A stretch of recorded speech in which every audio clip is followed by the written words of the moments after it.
Good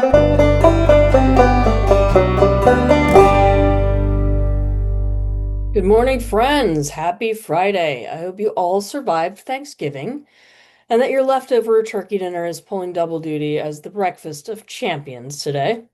This is your weekly news podcast about the gender culture war. Welcome to Informed Dissent, where the gays are giving it to you straight. This is your news of the week for November 29th. The Dagny next Benedict case is resurfacing again. And to understand why it matters, you have to remember how big this story was in 2024. At the time, national news outlets framed Nex's death as the result of anti-trans bullying and a violent hate attack. Activists, celebrities, and even President Biden issued statements tying the death directly to transphobia. But the facts never matched the narrative. Next had been in a school fight the day before, was treated for minor injuries, and discharged. The medical examiner later ruled the death a suicide from an overdose, not from the altercation. Police interviews and hospital records show the online narrative was completely incomplete from the start. And now the part that never made it into the national conversation at all is finally in the spotlight. News reporting shows that Nex's father, James Everett Hughes, was convicted of repeatedly sexually abusing Nex at the age of 9. He, Nex's father, now identifies as a woman, uses a new name, and is listed as a female sex offender in federal and California databases. He had been released from prison only weeks before Nex's tragic death. This context, the trauma, the instability, the abuse, was almost completely ignored as the bullying narrative went viral. The real tragedy is far deeper and more complicated than the symbolic culture war story the country was told. Study of the week: what Ben Ryan found. There was a new paper in the Journal of Pediatrics that claims that cross-sex hormones are linked to medium-sized drop in suicidality among gender dysphoric youth. But as reporter Ben Ryan shows, the study is far weaker than activists are claiming. In his piece, Ben Ryan shows that the data that comes from Children's Mercy Hospital in Kansas City, Missouri, which until recently ran one of the busiest youth gender clinics in the region, patient flow dropped sharply after the clinic was forced to halt transition services for minors, first when Missouri passed its ban, and then again when Kansas followed with its own restrictions. The authors themselves noted that these laws limited what might have been a regular sample size. Researchers reviewed chart data from 432 young people with no comparison group, no randomization, and no ability to determine whether hormones caused anything. Here's what the data actually shows. Nearly 1 in 5 youth improved. Nearly 5% got worse. And 3/4 of the entire group reported no suicidality at baseline or at follow-up. Despite this, activist Erin Reed immediately proclaimed the study groundbreaking and said it shows hormones, quote unquote, saves lives. None of those claims appear anywhere in the paper. Even the authors acknowledge the evidence base for pediatric gender medicine is limited, low quality, and plagued by weak study designs. And international evidence aligns with that. Finland's national health analysis found no independent link between cross-sex hormones and reduced suicidal deaths among gender-distressed youth. Bottom line, the study is just another low-quality data point, not the definitive proof that advocates keep promising exists. In other news, oh God, Helen Weberly of Gender GP released 4 long-form interviews/debates right before Thanksgiving, giving everyone in Genderland something to watch while making pies. Reactions ranged from astonishing to what on earth was she thinking? And we'll talk a little bit about these interviews in our deep dive. More troubling news from the UK. The UK's new Pathways study, puberty suppression and transitional healthcare with adaptive youth services protocol, dropped this week. And it has clinicians whistleblowers, shuttered services, many are stunned to see a protocol this broad and permissive even being contemplated. That's it for your news roundup of the week for November 29th. The cats have eaten themselves into a food coma, so I guess it's up to us to stay awake. Up next, Jamie Reed and Corey Cohn will join me for a weekly deep dive, followed by an interview with New Hampshire State Representative Jonah Wheeler. Let's get to the show. Hi, everyone. Welcome to this low-key, quiet day after Thanksgiving weekend informed dissent.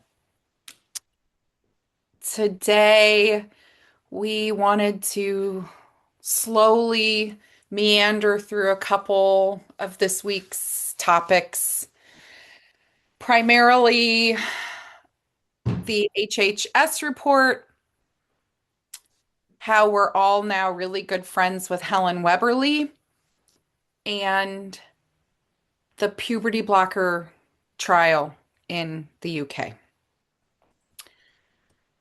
I thought we could touch base on those three topics and see what everybody's thinking, or if you're having a lot of feelings around Helen's coming to America.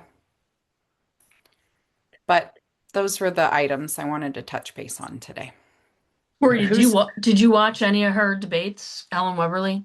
I watched about 2 minutes and was like, I just can't. Yeah, they were pretty terrible.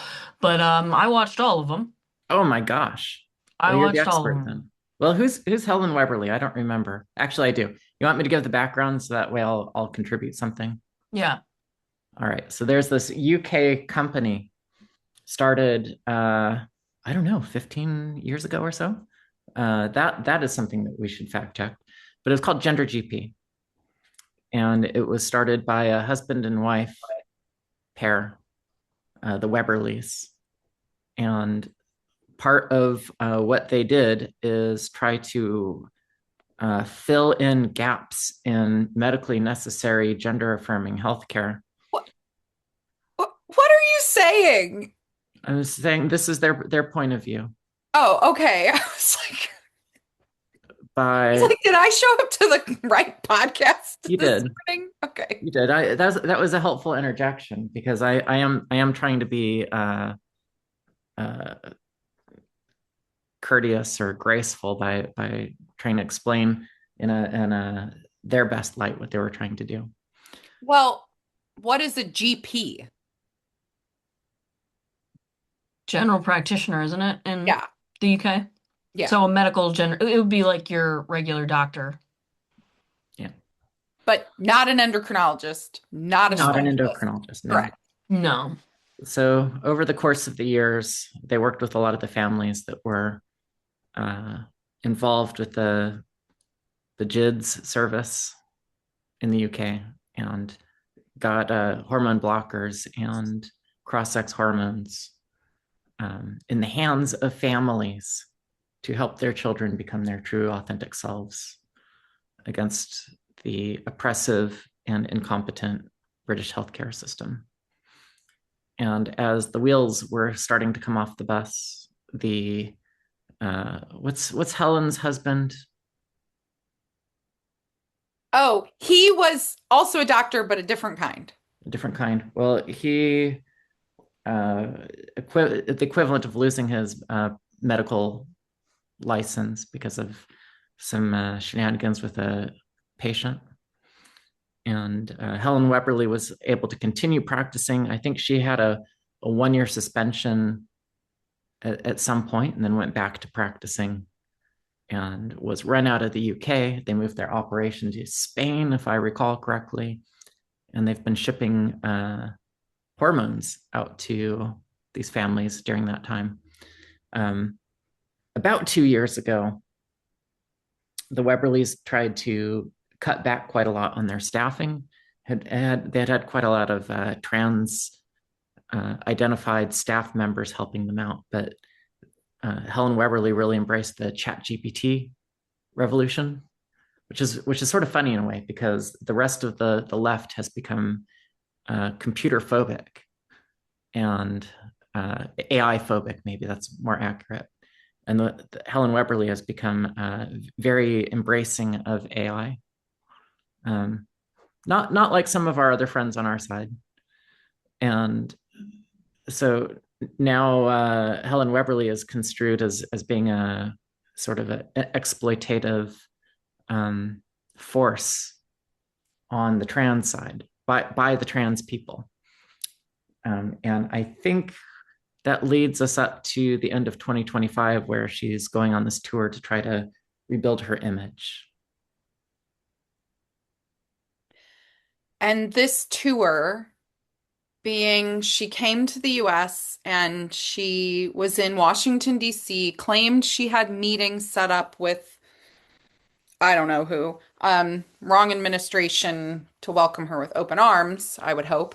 Um, but she did four interviews that Laura and I've also watched. So she was on with Helen Joyce, Julie Bindel, Andrew Gold, and Robbie Starbuck. Andrew Gold and Robbie Starbuck was just one-on-one, her v them. Julie Bindel, it was a very unfortunate moderator situation where the moderator did not know what was going on around him, like a deer in headlights, and Julie had to basically be moderator and one of the debaters. And then Helen Joyce did one with a actual moderator who did a reasonably good job. Just to jump back for a minute, Helen Weberly's husband was a gastroenterologist. Um, and we've actually compiled a whole dossier on gender GP um, that we're going to put out. But uh, do you think she was doing this to make her image better or to just get publicity? The speaking tour she's recently on? The debatey, yeah. Yeah, I think she's trying to drum up business. I mean, it's kind of funny because I watched it and I was like, this woman is crazy, and then you said, no, she's not. And you know what? You're absolutely right. She's not crazy. And I think you said she's a true believer. I don't know that that's true either. I think she's just evil, honestly.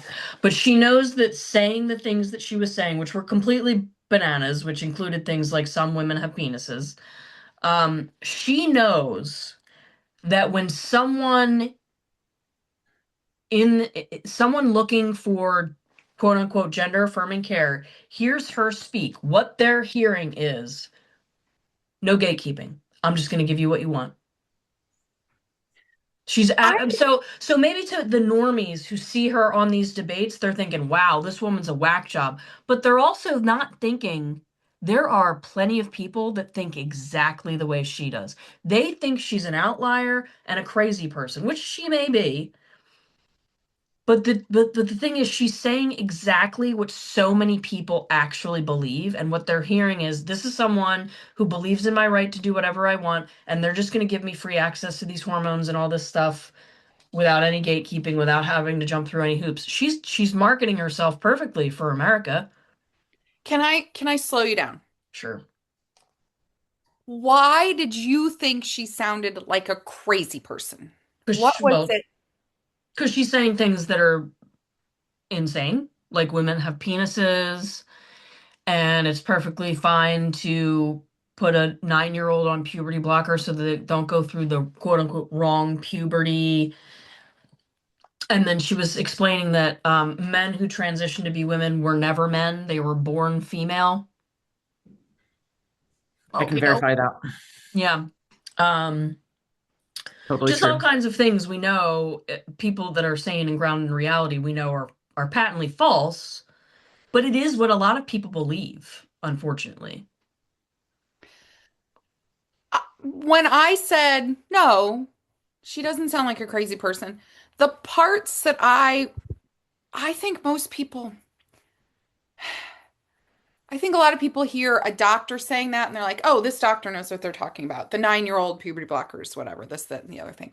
The thing that I thought where she doesn't sound crazy is when she talks about compassion and kindness and this is civil rights and progress. I mean, a lot of what she was saying around the bathroom situation or the locker rooms, she was saying things like, well, progress would be that all people deserve safety. Like the way that she lays it out does come across as if you want progress and civil rights, this is what it sounds like. That's what I mean by like she doesn't just sound No, crazy.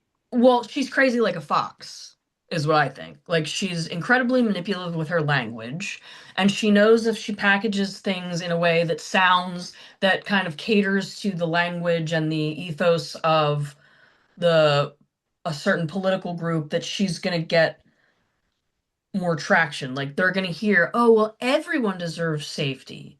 Okay, but the reason we have single sex spaces is because X, Y, and Z. And I think Julie Bindel laid that out pretty well, why women need single sex spaces. And she just kept saying, well, shouldn't everybody be safe? And she would never say, never once could anyone pin her down to have her say trans women are men. No, because she doesn't believe that to be true.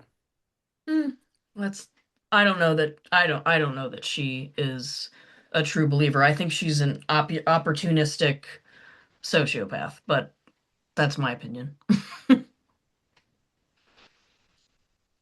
Because the way she conflates language and the way she plays dumb on certain things, like, well, wait, I don't understand. And when we talk about the detransitioner, she's saying you're only talking about one person, and she said she didn't know who Richie Herring was. Like, she knows who these people are.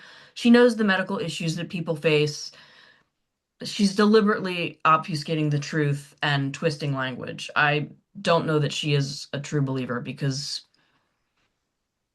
she's a doctor, and she's been faced with this overwhelming amount of evidence. She's debating people that are making absolutely rational arguments, and whenever she can't counter those arguments with actual facts, she either pretends she doesn't understand what they're saying, or she just falls back on rhetorical nonsense, just rhetoric that's just nonsense. So since you both watched all of those videos, and I'd only watched a few minutes of the Julie Bindel one, which, if you had to narrow it down to the one which um, gave Helen Weberly the best opportunity to demonstrate her viewpoint, Andrew Gold. Andrew Gold.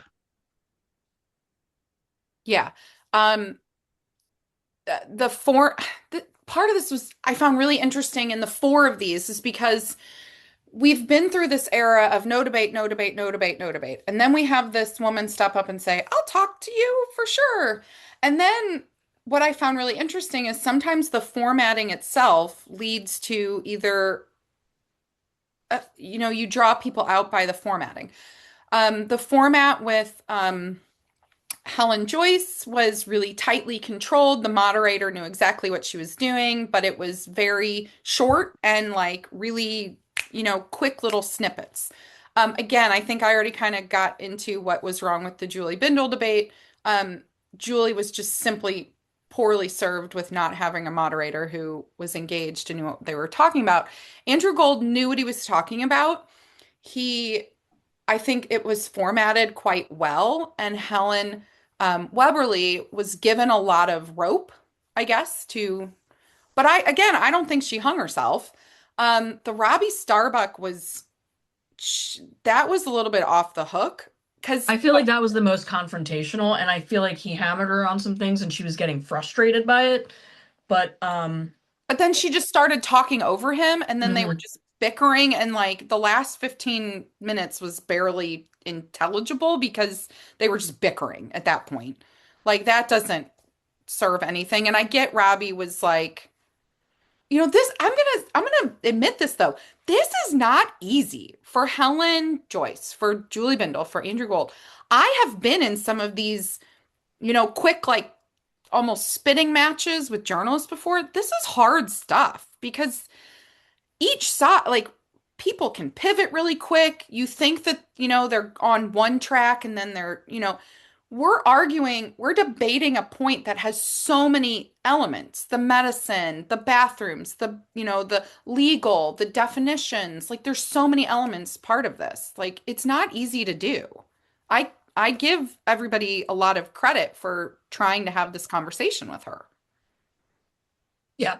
I think what people really need to know, our American listeners, you need to know that this woman, after having been basically driven out of the UK and trying to circumvent every single law regarding minors and pediatric transition, is now bringing her crazy bullshit program to the United States where she will have even more opportunity to circumvent laws and give children hormones and puberty blockers.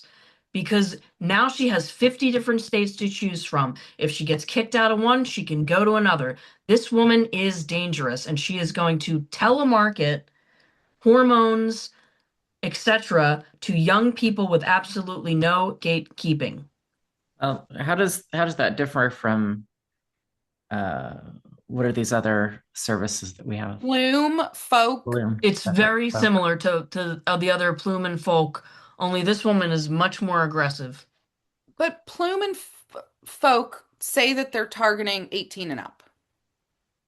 I think she's saying she's targeting 18 and up. However, from her previous history, we know that she is keen to medically transition children, and I see no reason to oh, think that she wouldn't do that here.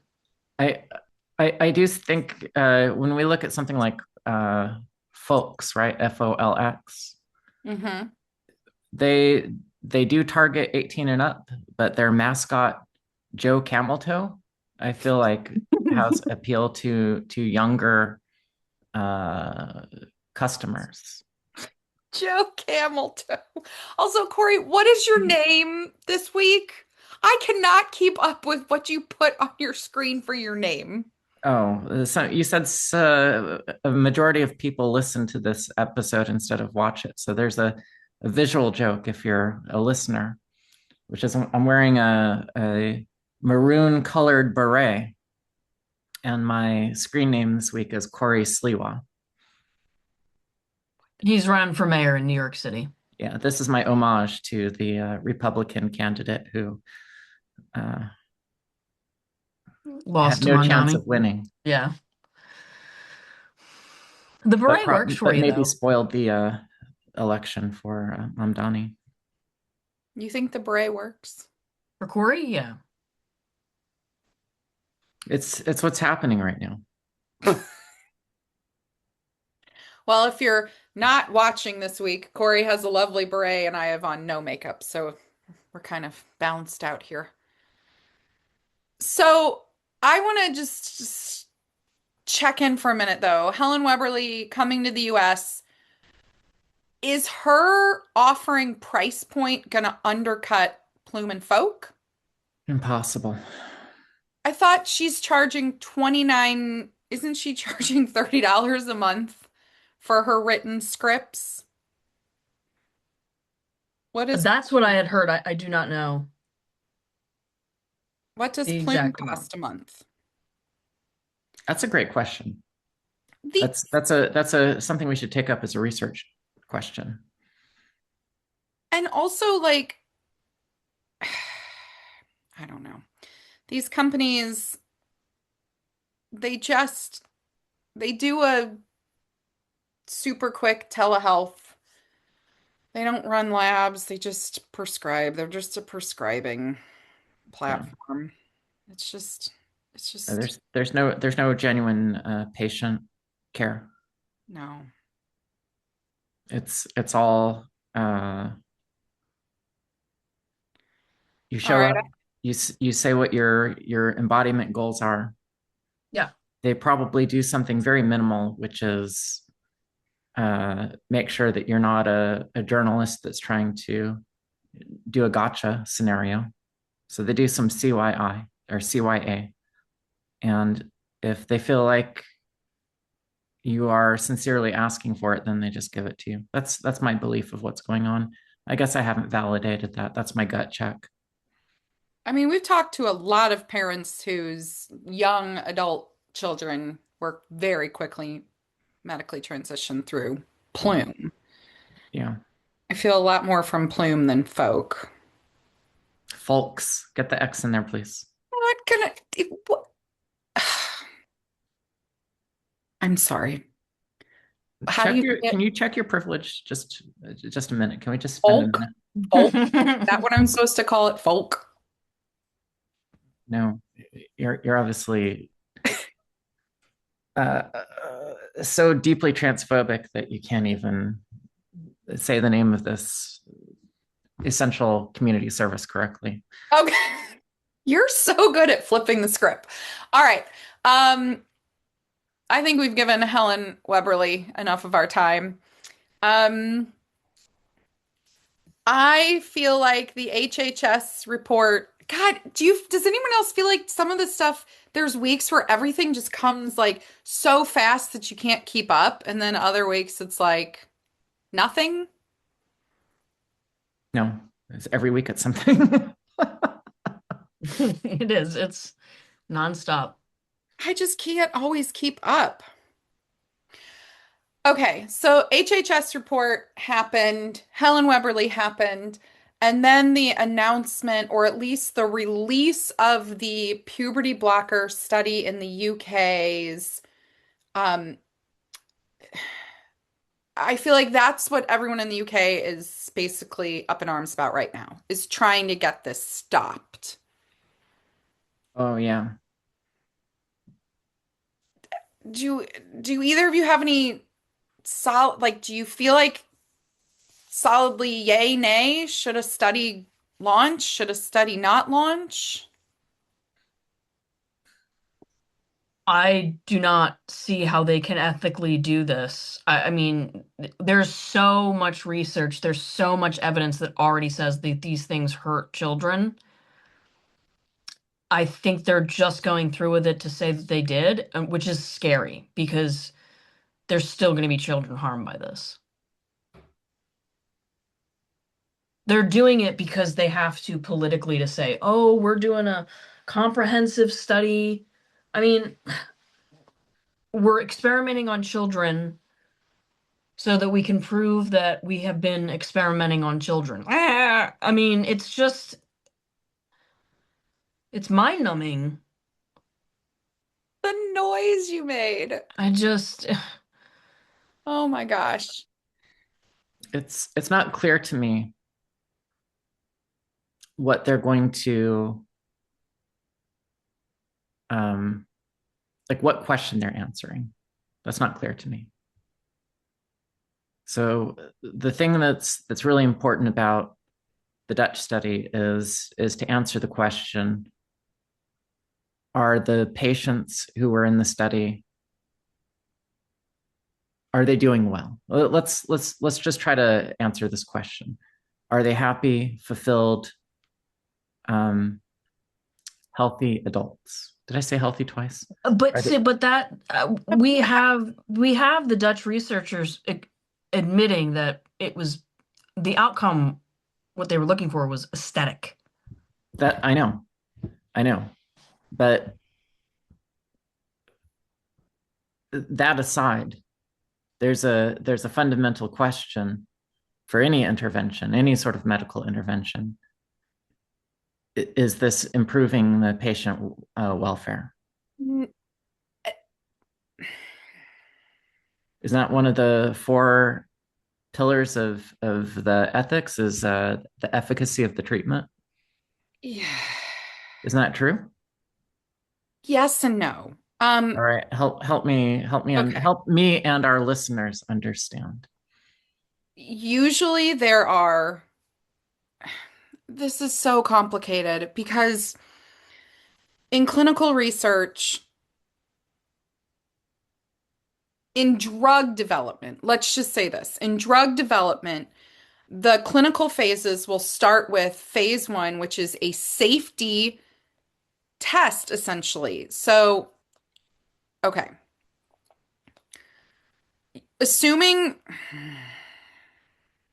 okay, it's phase zero, and I'm doing this from memory from my master's, so I might mess some of it up. But, by phase, there's phase zero, you develop a drug or a device in trials with non-humans in the lab. Phase one rolls out they used to be called the first in man. It's the first in human. The first time you try something in a human.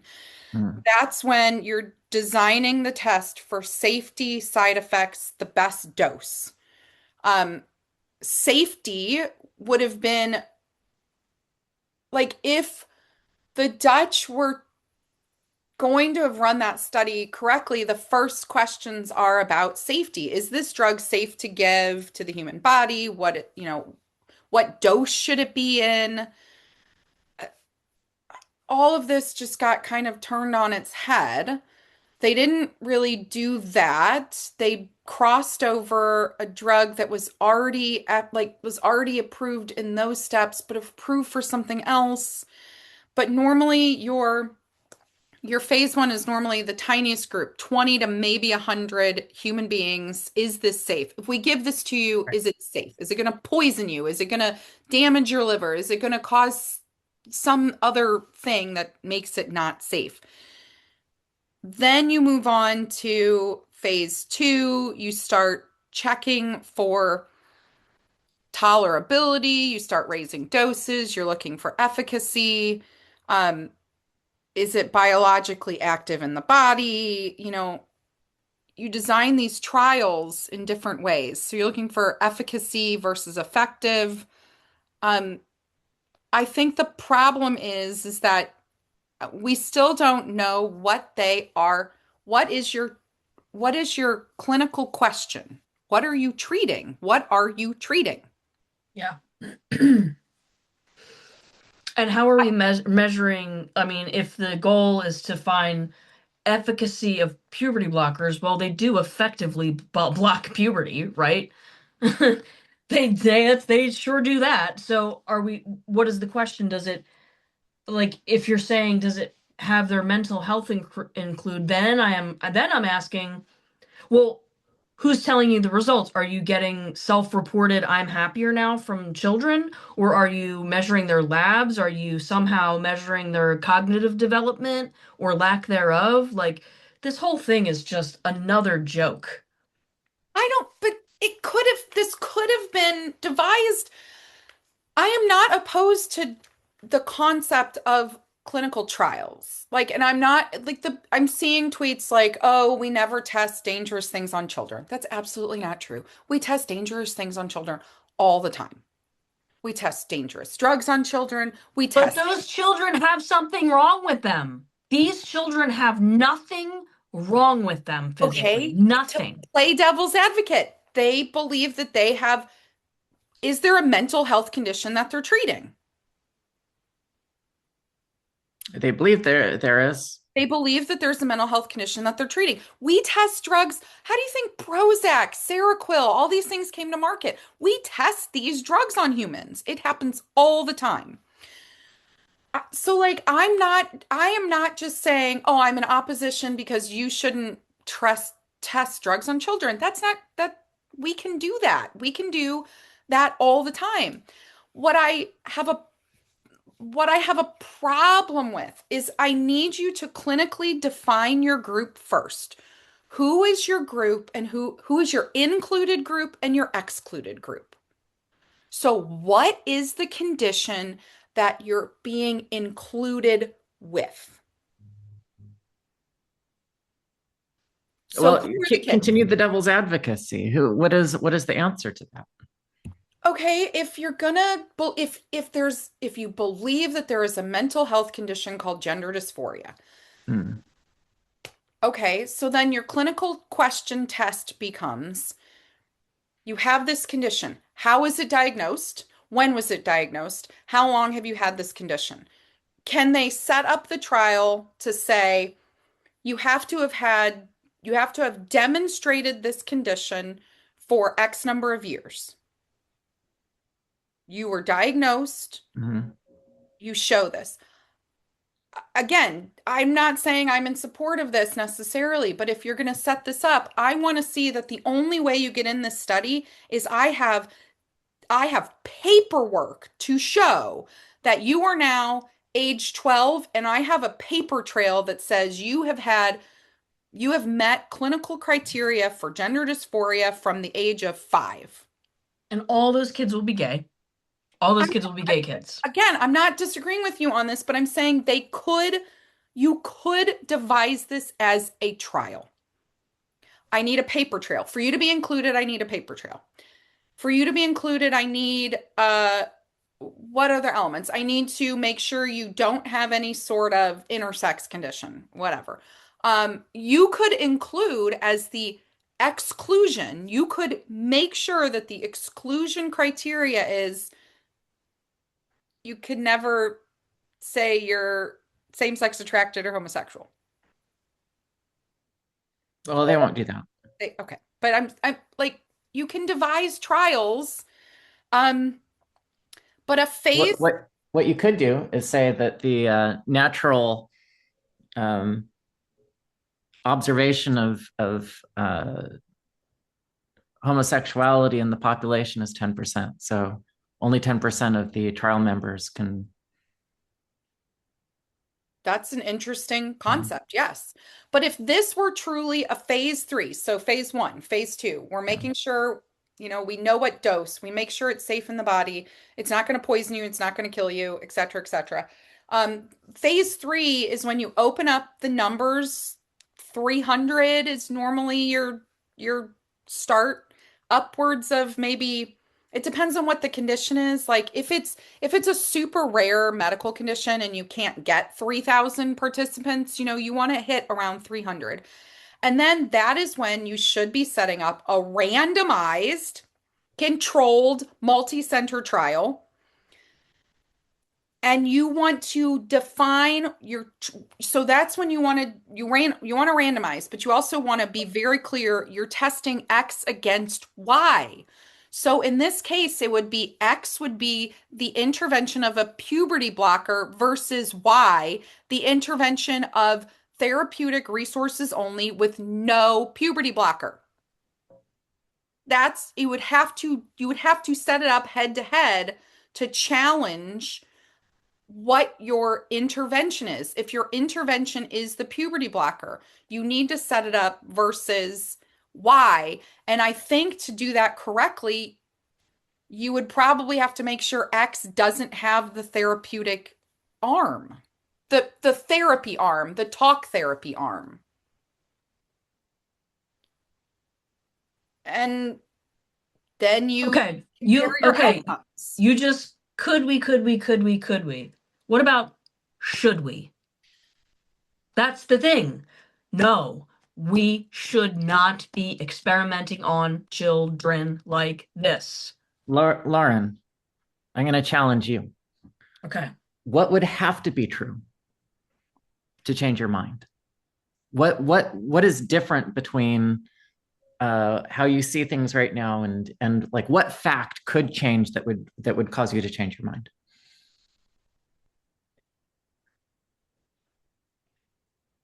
All of the laws of reality and science.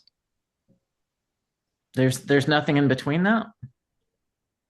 The whole premise is for me, is it ethical to take a child and deliberately block a necessary biological function for the purposes of aesthetic change? No, it is not. It is not ever morally acceptable. Well, let me challenge you some more. And then we've got to wrap up before too long because we've got a guest that we need to prepare for. We don't know for any given cohort, because the way that care has changed over time means that there's multiple cohorts that have different assumptions that define them. If we knew that for any given cohort that the detransition rate was extremely low, like the trans activists say it is, let's say 5% or less, and we knew that for the remainder of the cohort, that all of any measure that you want to use, that they were healthy and fulfilled and engaged in the world. If we could discover that for a fact, would that change your mind? No. No, it wouldn't because one, it's an impossibility, and number two, it is never acceptable to me to sacrifice any amount of children for essentially a medical experiment in aesthetics. It's not acceptable to have 1% of these children regret it because this is a lifelong regret. You have completely taken these children off course of their life, and even if they say they're happy, how do you measure happiness? Even okay, and then the other part, are they healthy? No. They're never going to be maximally healthy. No. This will always completely disrupt their endocrine system. This will always end in unnecessary surgeries. Hmm. I just don't see any circumstance in which this is ethical or appropriate. All right. Well, I hate to make us wrap up, but we've got a schedule I here. want to debate you on this more because Well, hang on. We have a schedule. We have a guest. We have to be. I also have to pee. damn it. Okay, we might have to come back to this because um and you know who else we might actually want to talk to Susan Bewley from the UK on this, um, who has run some of the NICE studies in the UK. But I'm gonna keep thinking about this because I okay, I'll drop it for now. I'm letting it go. I'll argue with you on the phone later, and I will bring you to my side. All right. Okay. That's a lovely face. All right, to our guests, to our guest. Bye. Today on Informed Dissent, we're going to talk to one of the most unexpected figures in American politics right now, and someone whose story says a lot about where the country actually is beneath all of the noise. Representative Jonah Orion Wheeler serves Hillsborough County's 33rd District in New Hampshire's State House. He was elected at just 19 years old and is now in his second term. And because New Hampshire literally pays its lawmakers almost nothing, Jonah keeps his life afloat with working class side jobs, surveying septic systems, picking up trash, driving people around, and doing campaign work.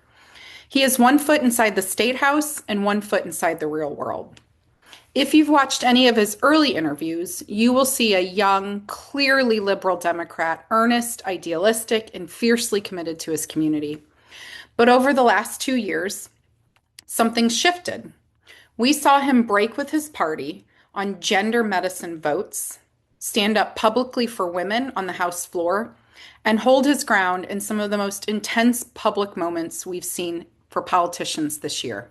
And today we're going to talk about all of that, including the now almost infamous New Hampshire town hall, the one that was supposed to be live streamed, but instead was hacked with graphic, disturbing porn, forcing that event into near chaos.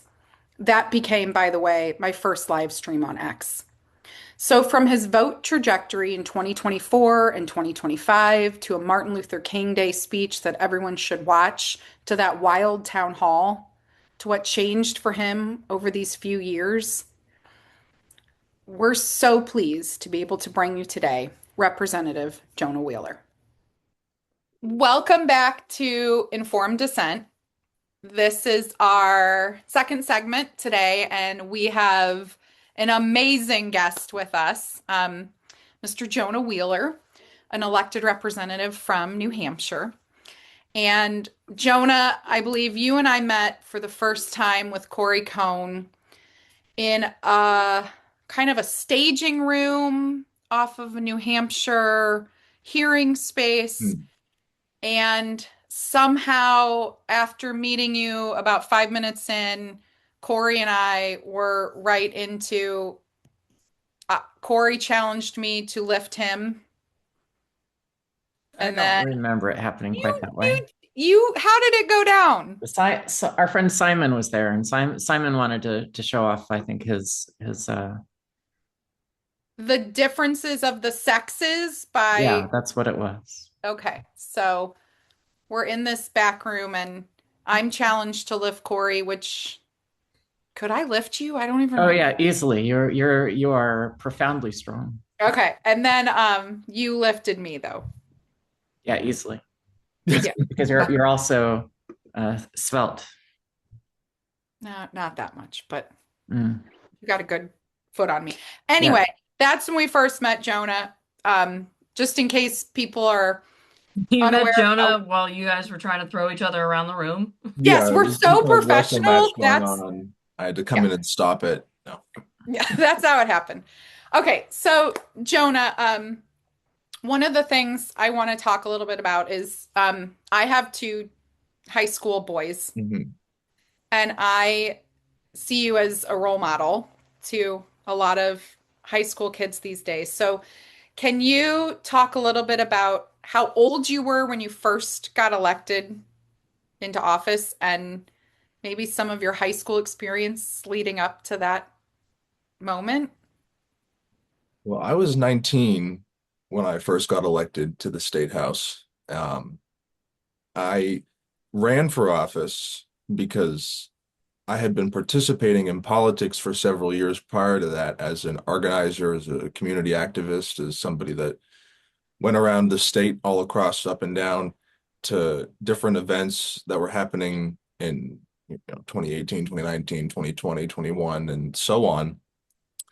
I mean, it really started with the Bernie Sanders campaign in 2015 when I was, however old I was, a seventh grader, running around with my mother and, ultimately myself, just believing in what I did around a government that works for the people. And that instilled in me a sense that the politics that I believed in as a child, the politics that I was raised under, can truly happen on a national level if there are people who are willing to do it. Bernie Sanders, regardless of how I feel about him now, or regardless how, whatever is going on in politics today, had the courage to run against the Hillary Clinton machine. And, that was after begging Elizabeth Warren to run. She wouldn't. And so he stepped in at 3% in the polls and ended up almost taking the Democratic nomination from a woman who was essentially the queen of American politics, if not the Democratic Party.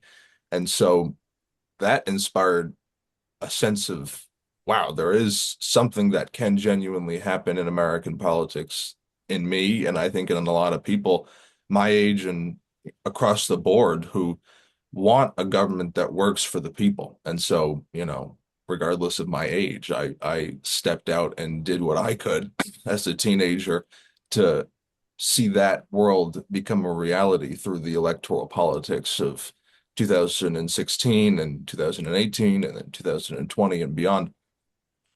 But in being an organizer, being a community activist and things like that, I went to the State House and I testified on different issues, education, uh, different wage issues against right to work, trying to get rid of the unions in the state. I mean, we were trying to fight back against a movement that was a corporate oligarchic force on both sides of the aisle that was destroying people's pensions, that's imploding the education system, that's atrophying the country that is great and was and can continue to be great in the aim of profit and short-term control.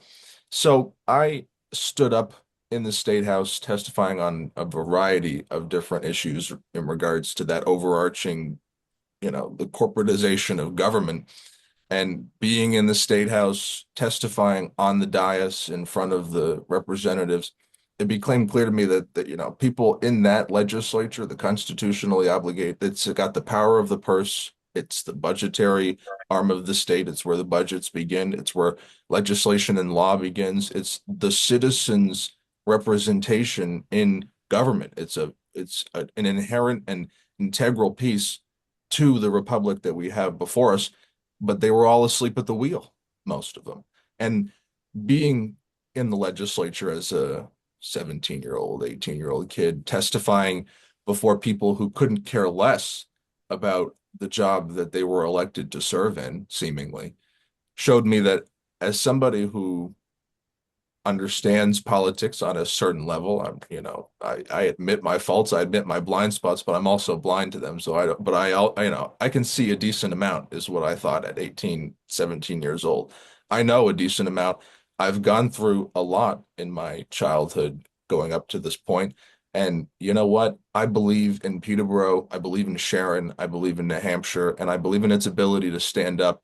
And the majority of people actually engaging in politics to get a government that works for the people, to actually fix our education system and do all the really substantive things that are going to result in people not being priced out by property taxes and assessments that are killing them, resulting in them having to leave the state in which they grew up in which they generations of their family grew up in at the same time, while rich people have bought up the property here in the state who have no connection to where we're living in here whatsoever. I believe that we can actually address these issues, and there are really substantive common sense solutions to the problems that the citizens of the state of New Hampshire are going through. But it's only going to be addressed if the citizens stand up and start to actually have the conversations needed to find those common sense solutions. And that only happens through representatives who are genuinely representing the people going to the legislature and doing just that. And so I was unbought, uncontrolled, a young guy who believed in that. I ran for the legislature and I won because I think the majority of people in my district and across the state believe in just that, a representative government that is truly representative of the people and working towards the solutions that's needed for the citizenry there from. So that's Okay, not my high so school experience, but that's what I was doing you, in high school but that led me to you were the elected state at house. 19. I was elected at 19. Yeah, right in What office. year was that? That was 2022. Okay. And I graduated high school in 2021, so right a year before. Okay. So I don't know how to phrase this in the best way, but I see a lot of young people now unable to figure out how to get a driver's license, how to get their first job bagging groceries. They seem like they struggle with filling out a basic form or understanding how to answer a phone that's ringing. And you're here saying I was elected to public office at 19. How did you, like, the steps leading up to that? Like, did you have to register your intent, set up a bank account? Like, it seems like there were a number of these adulting tasks that you had to manage to get through leading up to that. And to me, that's so challenging for some of us as parents who seem like we're struggling with our young adults doing some of these basic adulting tasks. Did you feel like some of your peers were in that camp? Like, did this just come naturally to you? I had a very maturing childhood. I had to mature maybe a little faster than some of my peers just by virtue of what we were going through as a family with my single mother who did do everything she could to keep a roof over our heads and our stomachs full each day. But that's tough when you're a young mother and you've got two kids and there's a lot of she was going through a lot too. So we I matured, I think, a little quicker than most of my peers. Maybe my mom wouldn't say that, that I did, but I think that maybe I have. And, I don't know. I don't know the answer to that. I think that I certainly see what you're talking about. I see in my peers the just air of depression and sadness and isolation amongst so many, the social media generation that has destroyed people's ability to have a conversation with one another, to look each other in the eye. I mean, yeah, I see the memes about I can't even go to the grocery store and talk to the store clerk. I use the self-checkout because I want to make sure that I don't have to interact with anybody because it's a little scary to interact with people. uh, I don't know what exactly is causing that. Is it a generation on SSRIs? Is it a generation that has just completely no idea how to handle a world that is shifting so rapidly every month? I mean, the world isn't a crazy, crazy place. It's a wackadoodle world. And so I don't entirely blame my peers for being in the state that they are in, but I do hope that they look at people like myself and the many others who are in my generation who are out there working as hard as they can for a real world. I mean, whatever they're doing, being creative in their human spirit and actually building something real. I think that, you know, that mindset, the human spirit will prevail in the end. But yes, there is a serious problem in my generation when it comes to people actually, I hate the word adulting, but being an adult, being an adult and growing out of childhood. And I think there are, not just in my generation, but there is, especially in this society, an attachment, an infantilization that people have with life, and they don't want to grow up because, for whatever reason. And that is a serious problem, people holding on to the nostalgia of childhood and not being able to let go and move forward. Me personally, yeah, I mean, there was a ton of, I had to build a campaign account. I had to register that campaign account with the Secretary of State's office. I had to sign up at my town clerk to run for office. But I had been on the board of a nonprofit prior to that. I had been working in a nonprofit for a long time. So and I've always been pretty good with, documents and paperwork and things like that. I was not very good with high school, homework and things like that, but I always was good at actually getting things done that I have an interest in actually doing. And so when it came to this, young people, I wish they realized we've got a friggin' supercomputer in our hands comparative to what they had. I mean, this is Compared to what us old folks had back in I the was day. thinking of the computers that were the size of a room that they used Yes. to go to the Yeah. moon Yes. with. Yes. But yes, absolutely. Even closer to that, we had a world of pagers, and then Yes, we 15 did. years later, we've got a world of cell phones. And so Yes. now those cell phones are connected to the internet, and there's, when it comes to being able to get things like registering with the Secretary of State's office and the adulting things done, it's all right there. Every answer that you could ever need is right there. Maybe I'm just being a little, I don't know. I don't understand entirely the need for so much anxiety in this world when I think that, and that's said from the perspective of Well, somebody who's economically very poor, doesn't always have food in his stomach all the time. I mean, this thing's going wrong in my life, but I'm appreciative and enough calm to be able to take stock of where I'm at and move forward because I'm an adult human being in a world where people have done pretty incredible things. So Corey, were you going to say something? well, it strikes me that uh, this started after the 9/11 attacks, but it seems like it's gotten especially worse through the pandemic.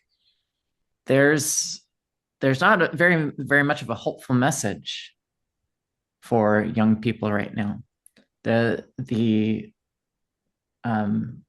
tone or the uh, approach for trying to persuade young people is seems to be very fear based.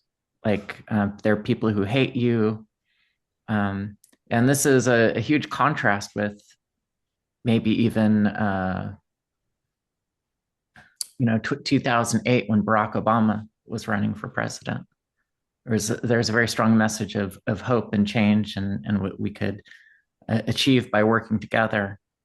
And now from 2016, 2020, and 2024, it's all very much fear of the other, being afraid of things. And this is something I can see because I've got I don't know if I'm twice your age like Lauren is, but somewhere around there. It's just changed so much, and it's not surprising at all to me that people of your generation don't feel like there's a place for them. A place for them in politics or a place for them just in the world? In society. Like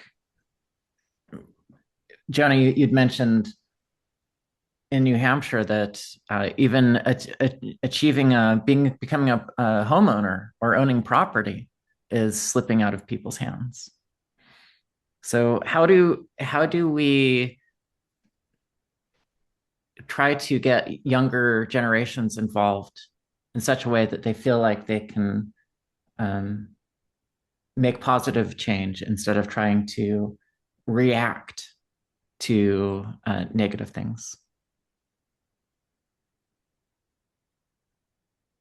It's a great point because it is. I mean, the way I see it, we've got very strong economic, social, and political forces, but they're very few in number.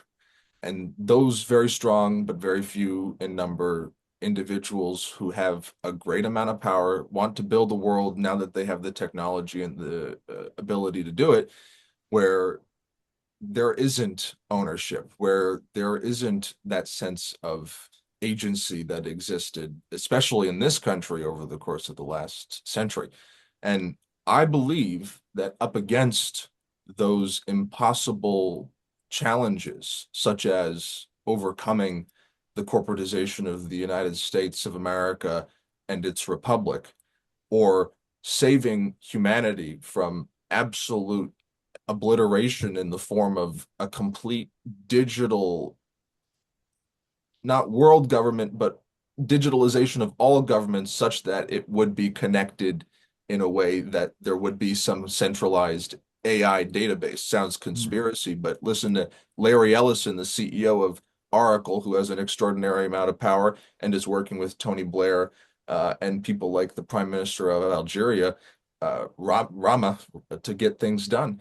So Yeah. this is Skynet happening has, right now in our yes, world. Skynet is coming or is It- already turned on. Right, exactly. And I think it's people are, the mainstream is now being able to see that this is something that is absolutely possible up against those impossible obstacles, that impossible hill to climb.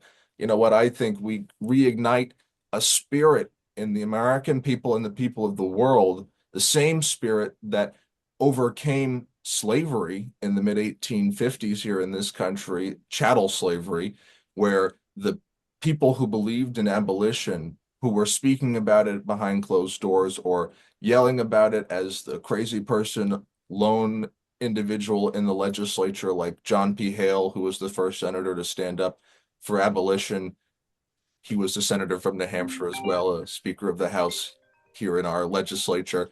There are people who have brought the human spirit to an impossible situation, which has bred that feeling of we can not just hope, but a faith in the future that we can actually overcome whatever impossible situation it may be. And I'm optimistic, given the fact that no, we're not going through whether it be chattel slavery, women's suffrage, the civil rights movement, as visceral uh, obstacle as they faced back then.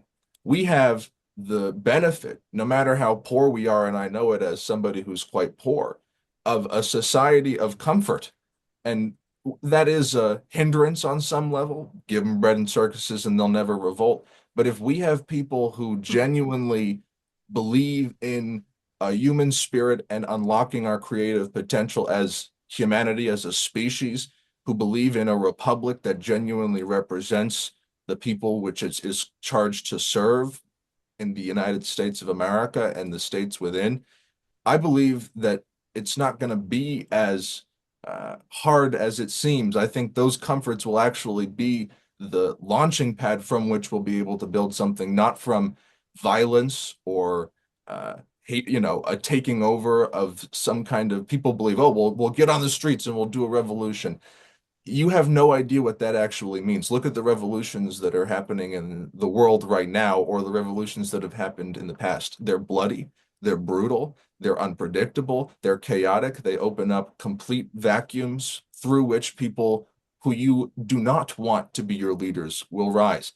I believe we have a foundation here in this country and in the West broadly, using that comfort to build something real. And that's the message that I bring to people, is that we might be up against Skynet and these very, very, very powerful oligarchs who are doing very, very disgusting and gross things behind closed doors, who would like to play a joke on all of us as a human society. But at the end of the day, we have the power as creative beings of agency to build our own tune, to sing to a new frequency, and to build a world where we actually have life, liberty, and the pursuit of happiness as the driving principles of the world that we live in. And I think that that spirit is something that I've seen, at least in my constituency in the state that I'm serving. And when I speak about this across the state, people start to the blinders that the terrible situations that we're facing put on people. Oh my God, the world's going to end because of climate change. Oh my God, we're in an authoritarian government and therefore it's not going to change. Oh my God, whatever it might be, these blinders of horror and pain and destruction where we can only think about the bad that's happening in the world.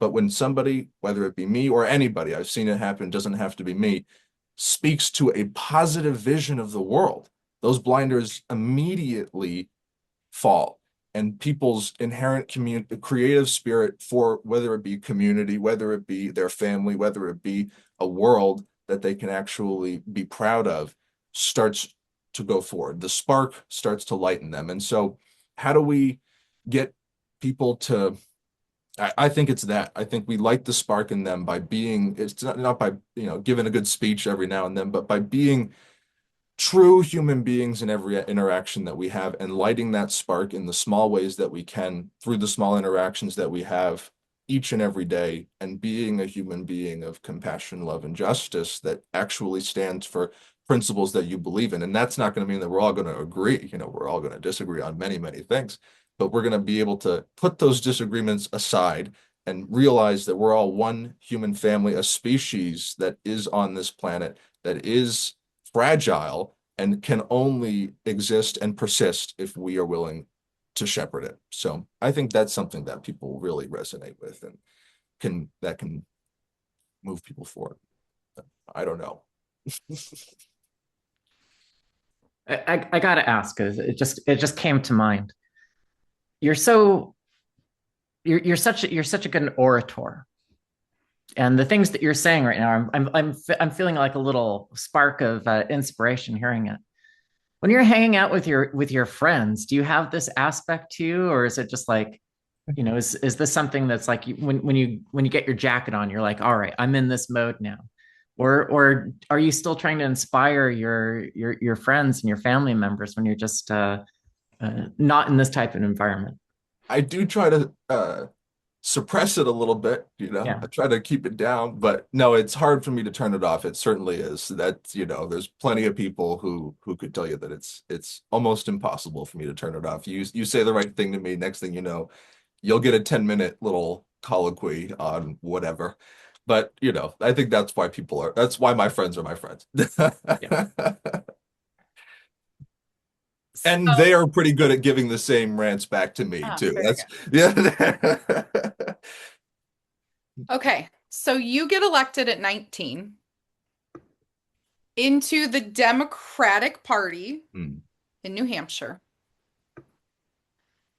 When did the world of gender or pediatric gender medicine or women, when did any of this first come into your radar?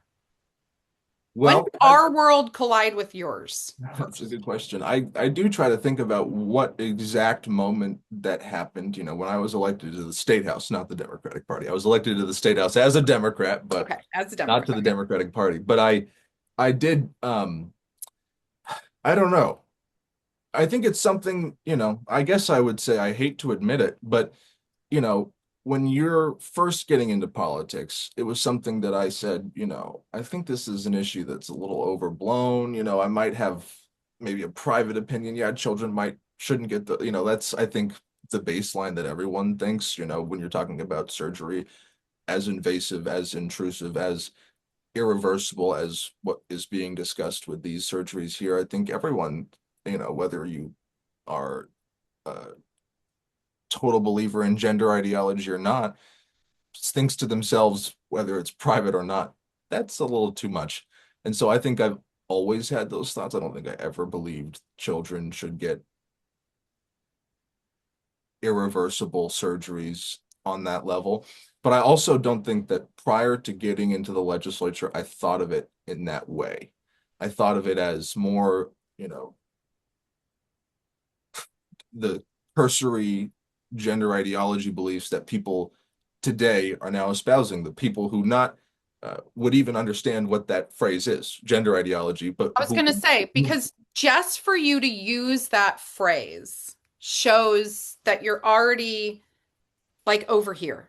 well, and that comes, from some of the Can you remember being back here though? Can you remember I being I 19 remember being in high voted in? school and being a part of I think I've told you this story before. There was a social justice club in seventh grade. That was the first time that I had been introduced to this. And my friend Ryan Putnam and I, who were friends with this girl Reagan, we went to that club.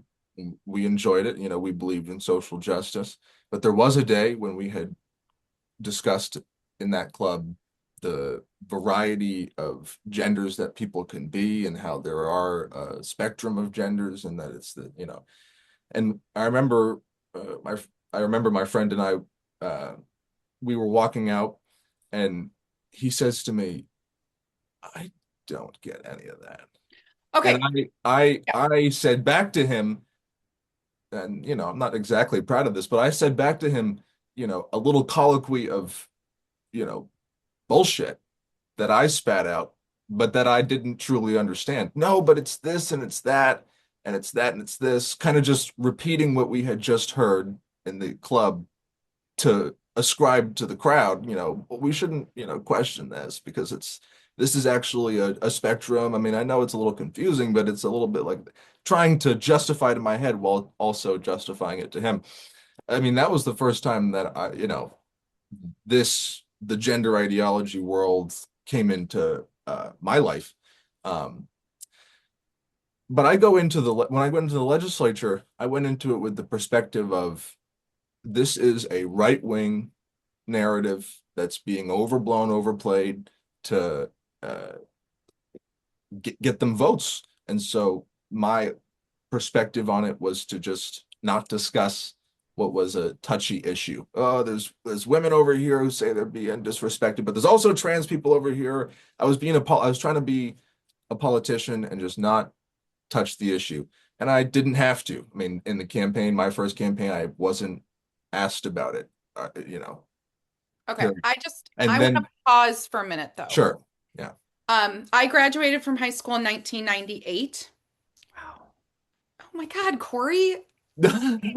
Jeez. Um, there was nobody talking about a plethora of genders in my seventh grade or eighth grade or ninth grade. You were in a social justice club in seventh grade in a public school in New Hampshire. Is this correct? Yes. And this was presented as an element of being in the social justice movement. Was this concept that trans and people could transition? And was it presented as like a good, healthy, positive, progressive thing? Absolutely. And I don't know if they used the words trans or transition back then. I think it was more a conversation on the the spectrum of gender and how gender and sex were two totally different things and how you might feel, you know, anywhere alongside the spectrum, however you might have been, and I don't even know if they used the phrase at this point sex assigned at birth, but they did certainly speak about the spectrum of gender and where people fell on that spectrum. And yes, it was seen as a progressive So thing. you do represent a different cohort than us Gen. I'm a Gen Xer. Who else claims Gen X? Well, I'm a millennial. I mean, we didn't have it presented like that. And the story you told is that one of your peers, one of your friends, was immediately kind of like, no, this is not a thing. Yes. Yeah. I Okay. think he and I were the only two boys in that group. And when we caught a moment to ourselves as we're walking out onto the walkway to the late bus, he says to me, Did you have any peers who did go on to transition in, when you're 17, 18, 19, 20? Did you have peers transition? um,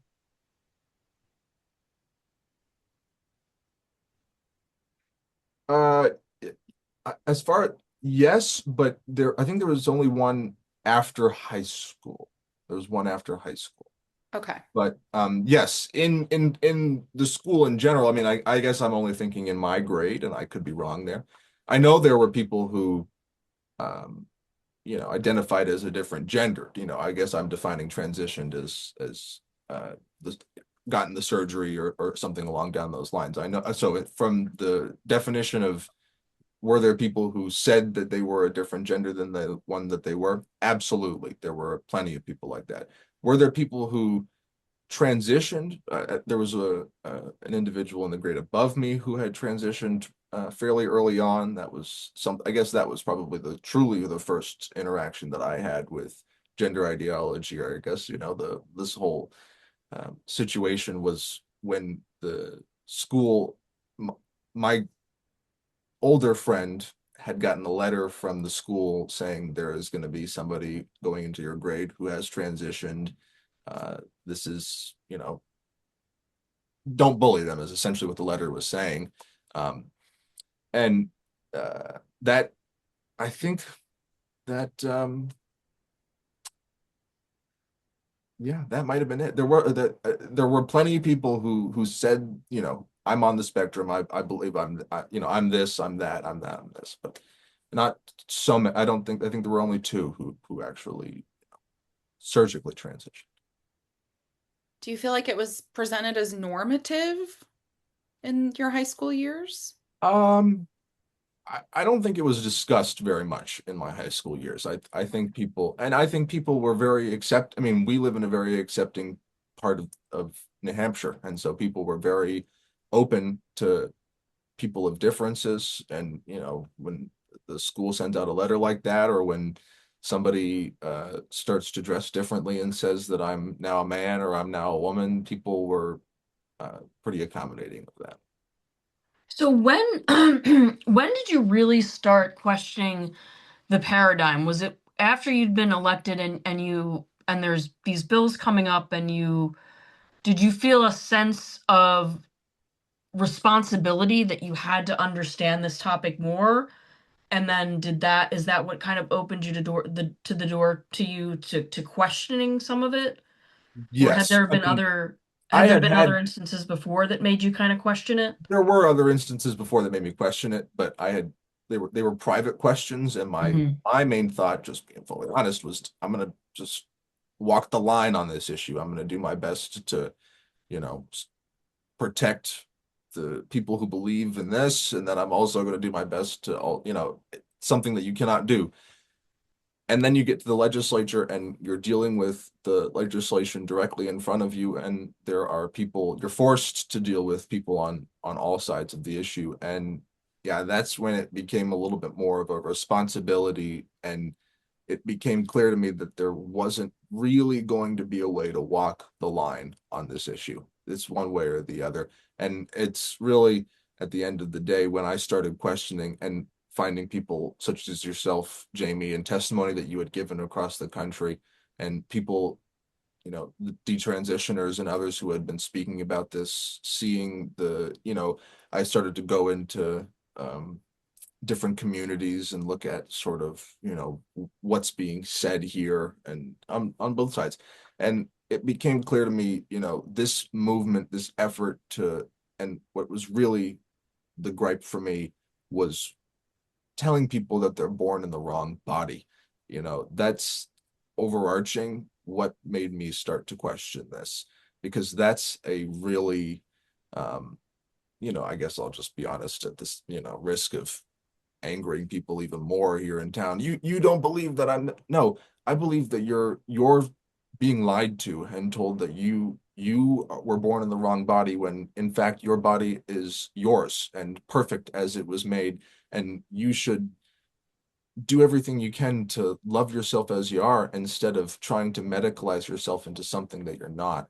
And I think a movement which tells people to do that is just beyond the pale. And so when it came to the legislation in 2024, HB 619 on the bottom surgery for children, which was moderated pretty in terms of the legislation that had been coming across the country, this banned one particular surgery and didn't ban puberty blockers. It was a pretty narrow piece of legislation, and the text was written, with enforcement. It was well written. It was applicable, and um, when you read it, there was I read it thinking to myself, how am I going to vote against this? And I But that be okay, but how this is where I really want to understand, like dig this in. You're in, you're a Democrat. Did any other Democrat vote the way you did on that bill? Well, 11 others did because I gave a speech on the floor which spoke to my position. But immediately, all 11, including myself, were blasted by all the nonprofits here in the state, all the party, um, Was activists. there an official party position on that bill that you were told you should vote in this way? Well, there are caucus positions on every bill that hits the floor. So the leadership of the Democratic caucus put forward a position to vote against that bill. And For I what spoke. reason? Did they Well, explain their reason? yes, their reasoning is that they believed the legislation played into a narrative that was attacking transgender people across the country, and that it put people at risk of suicide. Their argument wasn't necessarily against the merits of the bill, including the representatives who the day before we were in a 2-day marathon session. The bill was slated for that first day. People found out that I was going to give a speech on that first day.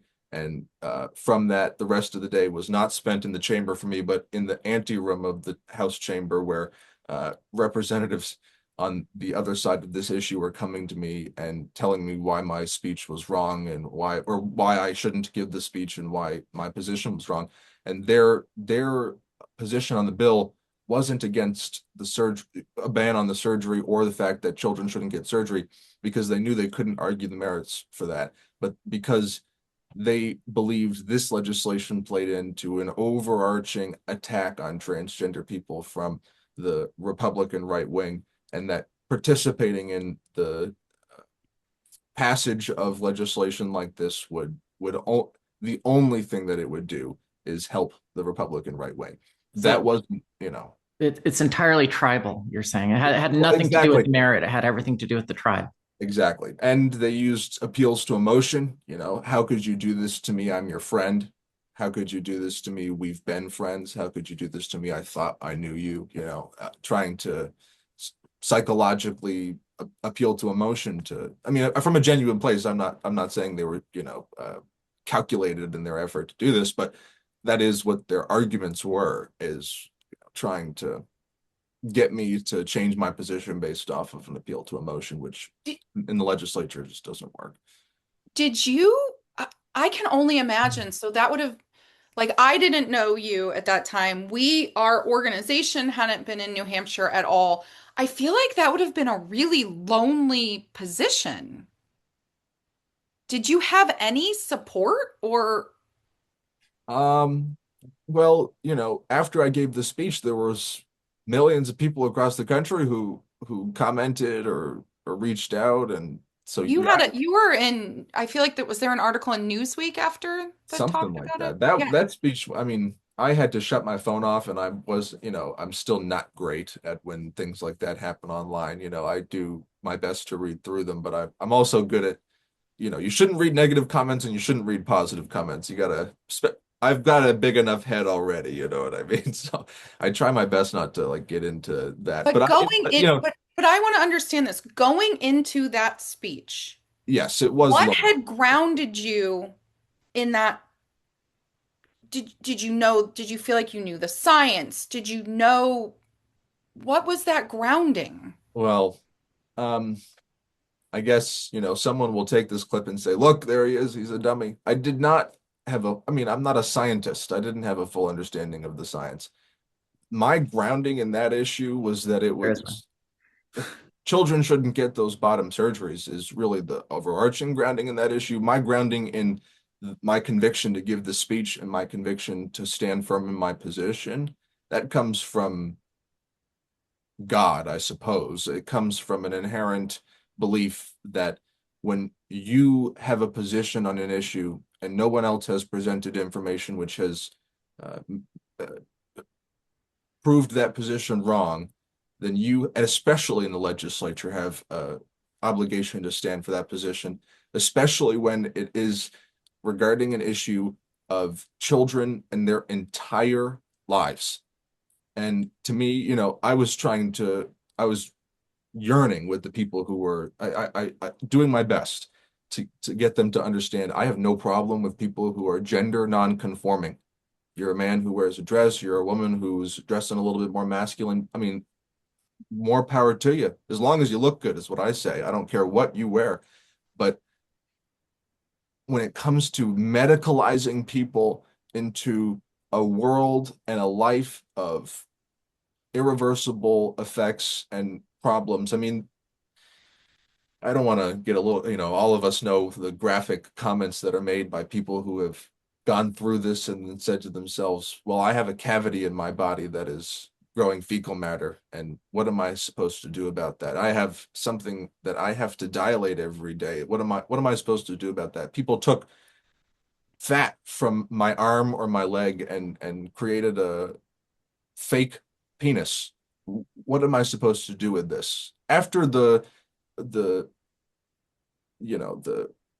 high of transitioning, again, I don't want to be pedantic with this, but after the high of that moment passes and you're left with your medicalized body, you're left with a life of regret and decisions that you shouldn't have made. And it's not, as far as I'm saying, it's not to say anything about gender non-conforming people in the sense that you're a man who wants to be a little bit more feminine, or you're a woman who wants to be a little bit more masculine, or whatever in between. But you should not be medicalizing yourself to the point where you're there. And my conviction came from that. I mean, it's uh, beyond, if it was just me saying this, I guess maybe I would have thought, okay, maybe you're wrong.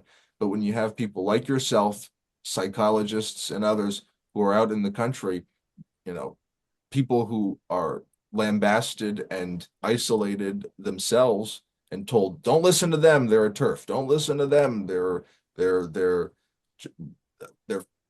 lying. They're just doing this for the benefit of the right wing. And then you look into who's actually speaking here, and it's clear they're speaking from an honest perspective, unbought, unpaid for, not for the right wing, utilized by people who are trying to win electorally because it's an insane movement, but that doesn't mean that it's uh, without merit. And so what grounded me in that moment was, this position that I have, the state house, is not worth subscribing to a movement which tells people that it's born in the wrong body and tries to medicalize children into life of regret. And nobody in the very pointed, emotional, hard-fought conversations that I had prior to the vote made me change my position on that. And when that was presented to them, they did nothing but look down, obfuscate, and try to ignore that core. Why should children have to go through this, irreversible, oh, but the regret rate is this over, you're talking about fake penises, inverted. It's yes, okay, the regret rate. Give me a break. I mean, it's just this. It wasn't worth being in politics, subscribing to a movement which would aim to do that. And it was, if everyone in my high school hates me, if everyone thinks I'm some conservative freak for saying that, then so be it. I will ride off in the sunset with my morals intact, knowing that I did the right thing on that bill. So that's what grounded me in that. Walking down to the well and then turning around and seeing all of the snarls of my colleagues, I was pretty young back then. But once you're down there, you just got to do it. So, that's what it came down to. You gave the speech. 11 you There were 11 total Democrats who voted for the ban on genital surgery in New Hampshire. Yeah. And then next year, more bills come on this topic. I'm afraid we're going to lose Corey soon. So Corey, if you got to jump off, go. Are there any questions? Corey, do you have any questions? No, no. Okay. So next year comes up, there's more bills that come forward on this topic. Did you keep up that dialogue with your peers in the party afterwards? Did anybody meet, like, did you sway anybody? And also, one other element that you talked about was the NGOs, the nonprofits. Do you feel like part of this was there's like a stranglehold from the nonprofits over this issue in messaging to the Dems? Certainly. I think that most elected Democrats get there's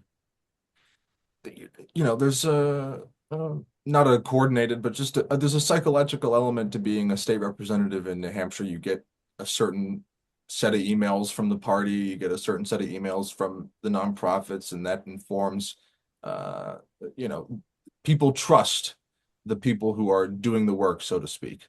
And so, when you've got organizations with certain titles, whether they be GLAD or whatever it might be, the ACLU, people, which God bless the ACLU on some issues, but also what's going on over there on others. And I think that people don't have that sense of um, nuance as legislators when it comes to the lobbying done by nonprofit organizations, which sure are better in some ways than Monsanto. You're not being lobbied by Monsanto. You're not being lobbied by Exxon, sure, but you're still being lobbied. And I think there's definitely uh, not like a conscious, but I think people are a little.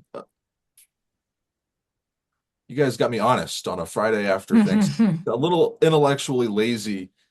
Of There's a tad intellectual laziness from some of the other legislators when it comes to defaulting to whatever is said by some of those organizations. Oh, there's a plethora of organizations which say this is the right thing to do, and therefore it is, without questioning whether it actually is and what has brought them to that conclusion. Who's funding those organizations now? Are they the institutions that they once were, that you're thinking that they were? Many people in the legislature might have an idea of, 20th, late 20th century politics. Things have changed. Things are very different now. Money has changed. Money has moved. Doesn't mean the names have changed, and they can use the monikers of that past work to get work done. There's very solid organizations that have turned not as solid. And I think there certainly is an element of the Democratic Party, most of them, who would just totally subscribe to whatever is believed there. In terms of my ability to convince people, I think people saw what happened to the 11 Democrats. They saw what happened to me. I don't think everyone is as aware of the overwhelming amount of support that also came from that, and the fact that the people who were against my speeches, my votes, the 11 other Democrats' votes, they were a minority, a very loud minority, but a minority nonetheless. And there's a majority, not just of people, but Democrats who I think would appreciate and are yearning for a little bit of nuance when it comes to this issue, and don't want to see the capture that these extreme ideologies have over the party. That's what I hear in a 60-30 Democratic constituency, where my town executive board, God bless every one of you, if you're watching this clip, and maybe they are, but they certainly are a little bit out of touch with where the average citizen of the constituency is. And in 2024, when we had a debate about this very issue, I won first place in that primary because I think of just that. People are looking for nuance. They're looking for somebody to stand up against the extreme ideologies of the party. They don't want moderation when it comes to the economic values, but they'd like a little moderation when it comes to some of the extreme social values that we have here in the party. Social values that go beyond progressivism. It's again telling people that they're wrong, born in the wrong body. That's not a progressive ideology when you actually take it at face value. And so when people, I think, hear it, and we'll see what happens in the next election, things were a little bit more pointed in this last term.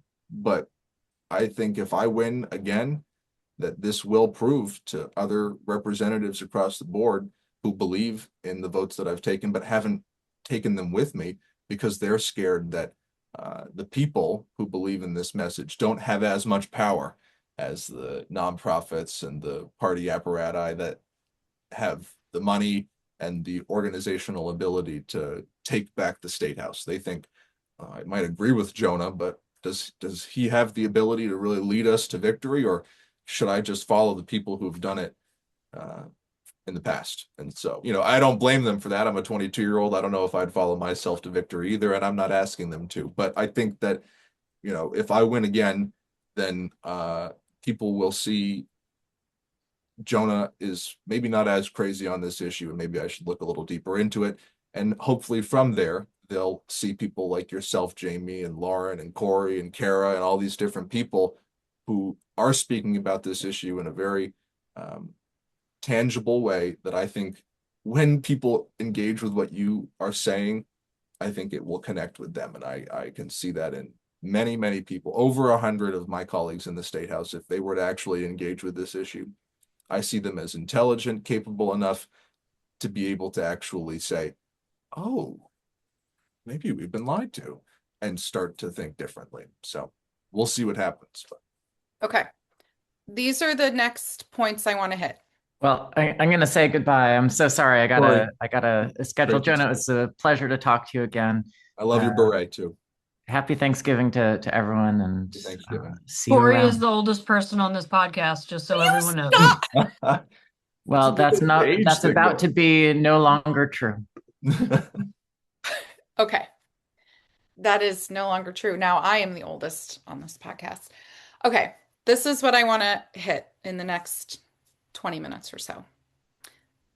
I want to talk about women's spaces because I know that that came up in the town hall that we attended with you. I want to talk about the votes that occurred in the last session. So for puberty blockers and cross-sex hormones that did come up, sports, women's spaces, and then I want to talk about race, if we can go there. So it's maybe we'll do that one first because maybe that's the one that I think that I want to at least address. So in the national, if I think nationally, who are the other Democrats that have said anything around gender ideology? And when I go and speak in different states, I find that it is African Americans and Hispanics who are at least open more to the conversation that this might not be the right pathway for children, that this concept that you're born in the wrong body, like you kind of touched on. I'm thinking of like Sean Theory out of Texas. Do you believe that there's any element of being a minority in terms of race in New Hampshire? Did that play a part in any way for you? Do you think that it does? Do you think that there's more religious upbringing in those communities? Like, what do you think Is is there happening here? more distrust of institutions generally in minorities that might make it easier to question the authority of the experts? I think that might be it. If there's I mean, I grew up, some of my black colleagues in the state house, they say, no, no, no, but you're still black. But I say, I grew up white. I grew up to a white Dutch French Canadian family from Jaffrey, and my father's from Gambia, but uh, that's he even is African black. Yeah. He's not the black American. So I would never claim to grow up black or say anything. That's sort of my own trepidation is there's a difference in the black experience that I wouldn't want to claim that I have just because my skin might be a little bit more melanated. But I can say that I think Lauren is correct. I think amongst black people, which I am, I mean, despite growing up white, I certainly, other people see me as black. The hair is a little bit of a giveaway, as is the skin. And I think that, there were moments where, that definitely affected my life. And, when you understand what has been done to black people in this country, whether it be the Tuskegee experiment or any of these other experimentations on black individuals in this country or the rest, yeah, I think there is an inherent distrust when it comes to all the experts saying the same thing. Trust, trust us, trust us. We're trustworthy. Are you really trustworthy? Because I see a bunch of homeless people dying out on the streets while you're doing nothing, but you're saying that you're all for my health. Okay, you're trustworthy. All right. The society is falling apart, but everything that you're saying to me is correct. All right, sure. I think people who are on the margins of society, whether they be black, whether they be poor, they are more inclined to see through the veil of the bullshit of the elite. And the people who have a little bit more comfort are a little bit more But willing isn't to that believe it. supposed to be the Democratic Party? Isn't the Democratic That's Party supposed to be the party that sees through the bullshit of the That's elite? why I'm a Democrat, is because I remember a party that, I mean, when I grew up, we had skepticism. My mom was telling me from day one about her feeding the people who were climbing the trees and, hugging them and things like that. She was out there protesting Monsanto and the corporatization and monopolization of our food industry and the poison that's in the food. What has happened to the Democratic Party where its liberal values, lowercase l, have been completely given up to a movement which wants to enforce purity politics and one size fits all belief for everyone? And if you're not in this one narrow band of belief, then you're immediately excommunicated from the party. Well, I'm here to say to the people in my constituency and across the state who would like to say that I'm not a Democrat, Jamie's not a Democrat, Lauren's not we're all not Democrats. Well, you know what? The Democratic Party is us. We are the party who, this old Democratic Party, the old liberal values of speaking to people, no matter who they are, of listening and taking in all the information and then coming up with what is our true belief on this fact. A true liberal party that actually engages across the board with everybody. That's what this is to me.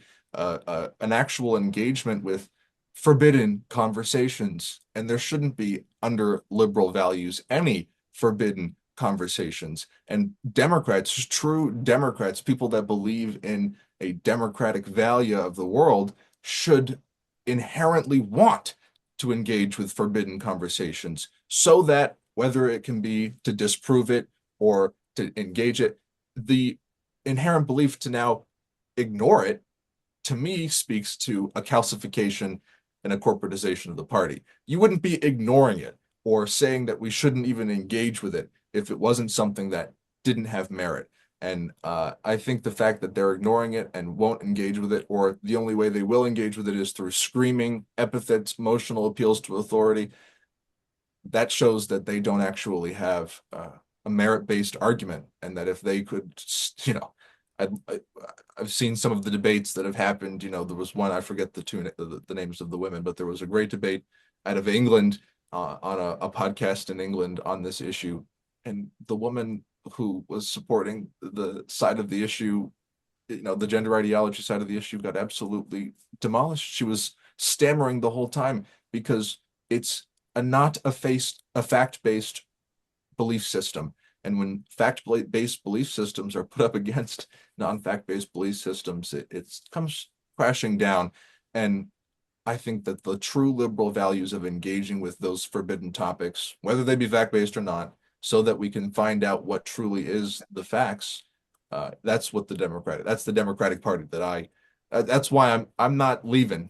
They might, only way I'm getting out of here is if they vote me out. And even then I'm still speaking. So I believe that we can save the party from people who would like to calcify it away from one that can actually be engaged with. And I think that the majority of people out there, the majority of voters, want a party of nuance, respect, and compassion that can actually engage with every conversation, whether it be forbidden or not.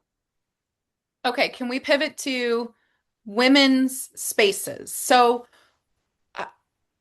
I think what came up in 2025 was I feel like you've had a really strong position on the medical questions, especially around minors, from that initial moment. Did something change about your position, or can you maybe articulate your position on women's spaces and the right or the position on uh, a local YMCA women's changing room, or, what the grandmas do after water aerobics in the bathrooms? Like, you keep using that word nuance. Is there nuance in that position, or where do you land there? Well, you know what? I thought there was originally in my first term, there was a bill identical almost to the one that was passed, HB 148, through the House and the Senate this last term, and then ultimately vetoed by the governor, which is what happened in the first term as well. I voted against it in the first term because I thought I could find that nuance on this issue. Yes, there shouldn't be the medicalization, but we should also respect people when they want to go into the bathroom that they believe that they want to go into. Like the Democrats, their belief system is that this issue is overblown, and that when we start, legislating these things back, that you run the risk of, blowing up the world and all these things. I, but this year, but I will have to say, even back then, though, the not going to say the I was going to say the cry, but it's not a cry. The plea that women were giving stuck in the back of my head. And when I got a text the day that we voted on that bill, I think it was HB 324 in the first session. One of the representatives who was lobbying me, one of the transgender representatives who was lobbying me on the surgery bill, texted me again and says, "Well, I hope you're at least with us on this one." And I said, "Yep, I'll be with you. At the very least, I'll take a walk." And I voted against the bill because I thought that it was, at that point I didn't even, again, I'm ashamed to admit it. That's my hesitation, but I didn't even read it. I didn't even want to engage with it because I knew there were women making this plea, but I also knew you touch this burner, that's different than the medicalization issue. The medicalization issue, people I think inherently know that's correct, but they believe that it's just playing into the overarching narrative. You touch the women's spaces issue, you're directly going against this ideology, the belief that transgender women are women, the belief that transgender men are men, and therefore should receive the same rights and protections of the sex from which they believe that they are. And that, when I was in the first year of the session, number one didn't even know the phrase gender ideology, knew what a TERF was, trans exclusionary feminist. Sometimes I'm cheeky. I say, TERF, what are you even saying? Because it's a stupid phrase that they give on people to totally shut down debate. So when people say, "Oh, you're believing the TERFs," I say, "What's a TERF? What's a TERF?" Because not because I don't know what a TERF is, but because it's a dumb moniker used to shut down debate. So I knew what TERFs were, and I knew not to engage with them at that point, but I didn't have a full understanding of how important protection and the recognition of biological sex in this moment truly is. And after the election, and the election where we discussed surgery, and where people had assumed that I had voted on the bathroom issue, even though I hadn't. They just assumed, based on the fact that I voted against the ban on or for the ban on surgery, that therefore I was a complete bigot, and that I had voted for all these different issues. And I would say to them, no, no, no, but didn't matter to them. I had already crossed the Rubicon, and therefore, so seeing that, I was saying to myself, well, what's the point of trying to find nuance on this issue if they, when you try to attempt that nuance, don't see it? You can't give them an inch because they will request a mile. And going back into the second session, when I was dealing with the same bill as it came before us in that first session, I said to myself, after having researched this issue little deeper and gotten into you know, the origins of Yes. gender ideology and these things, Judith Butler and all these Foucault, where it begins in the 20th century and the rest.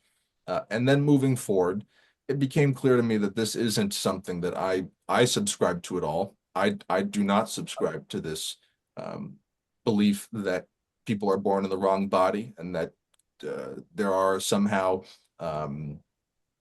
you wanting to be a man who's feminine makes you a woman. That, I know that people are going to clip that and say, Jonah, look, you're a bigot, but that's just the fact.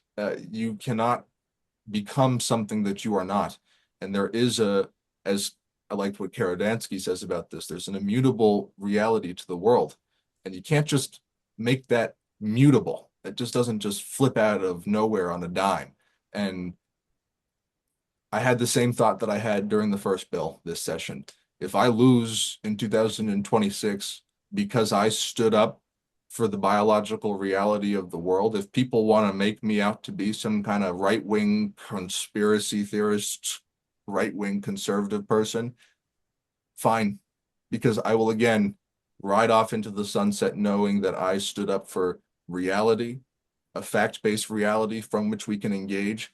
And I voted for the bill because partly we cannot even begin to have a discussion as a society if we can't agree on a semblance of facts. And when there are people pushing a reality that is not true, that starts to atrophy the conversation. And, I saw it in the reaction. You don't believe in human rights. Well, what does that mean? You don't believe in human rights. There was a woman outside of the State House who that's the only thing she could say to me. And I was calmly trying to respond to her, trying to start a conversation, but you don't believe in human rights. So I've given a speech on an issue, I've voted on an issue that you disagree with, but rather than trying to convince me that I'm wrong and why I'm wrong and bring me to a spectrum of understanding that shows me that your position on this issue is merit-based and the right one, your response, your reaction is to try and bully me back into the fold. You don't believe in human rights. I'm sorry, lady. I know I believe in human rights. You don't believe in human rights. Human rights is not medicalization of people. Human rights is not the complete ignoring of women who are making a plea to say that we want our spaces, whether they be the locker rooms, the sports, the whatever they might be. We want our private spaces because they are important to us. And they say, oh, well, you're saying transgender men or transgender women are causing all these assaults and everything like that. A, number one, I've never said that. But B, number two, their response is, it's actually men who are causing all these assaults. Well, I think you've just sort of uh, given the reason unintentionally as to why women's spaces are important. Doesn't matter what you as a man call yourself. You are a man. And I'm sorry. I know that people are going to clip this and say, Jonah, you can't determine this and determine that. Well, you know what? You know who can? Women. And they have said it. And the consent of one individual cannot override the consent of another. And so you might agree, let him in the bathroom. Who cares? But there are women who don't. And that, for me, is what it comes down to. So if I lose because of that, which I don't believe I will, but if I do, then so be it, because that's an anti-reality belief system. And no matter how much they bully me, no matter how much they snarl or glare or gaze, I know that there are a majority of people out there in the Democratic Party too. Every event that I go to, someone comes, sits me down. Just happened at a funeral I was at in Nashua. She sat me down. I thought, oh boy, I'm about to get a mouthful here, because she said, "Can we sit down?" I said, oh no. And then she tells me, "Thank you so much for standing up for the nuance of women." And she's a Democratic activist in Nashua. There are these people, this happens all the time, but they have to be quiet about it because they're afraid to be bullied too.